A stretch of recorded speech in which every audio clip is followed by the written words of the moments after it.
Patrice Laffont est décédé à 84 ans, a-t-on appris ce mercredi 7 août via des informations de France Bleu. Il laisse ainsi derrière lui ses proches, sa famille, et notamment sa femme, Valérie.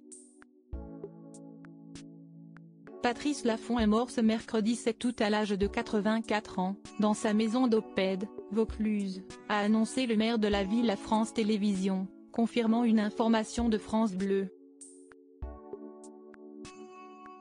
Il était pour rappel connu pour avoir animé des émissions devenues cultes comme Des chiffres et des lettres sur Antenne 2, de 1972 à 1989, mais aussi Fort Boyard et Pyramide sur France 2, dans les années 1990 et 2000.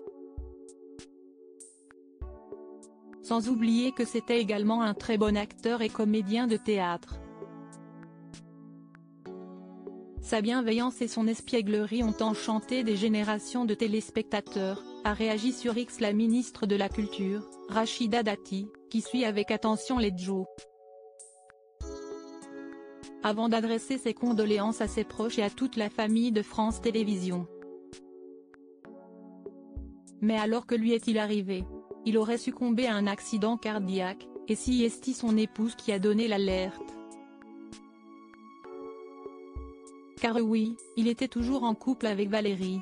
Ils s'étaient effectivement séparés il y a quelques années, mais ils n'avaient pas pour autant divorcé. Patrice Laffont et son épouse Valérie, la femme de sa ville étaient alors ensuite parvenus à se rabibocher et aucune cassure n'avait atteint leur union. Valérie est la femme de ma vie. On ne cesse de jamais quitter en quelque sorte, assurait-il au magazine Ici Paris en 2020. L'étincelle était donc toujours là, et ce malgré leurs quelques petits désaccords, ça se passe magnifiquement bien. On est mariés depuis 23 ans.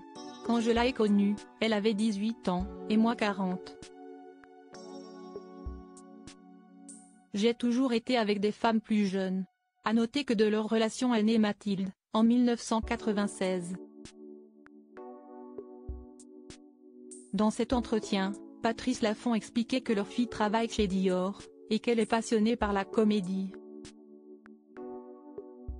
De quoi l'inquiéter, ma hantise, si est-il qu'elle quitte Dior pour le théâtre, lâchait-il, assurant alors que les élus sont rares dans ce milieu.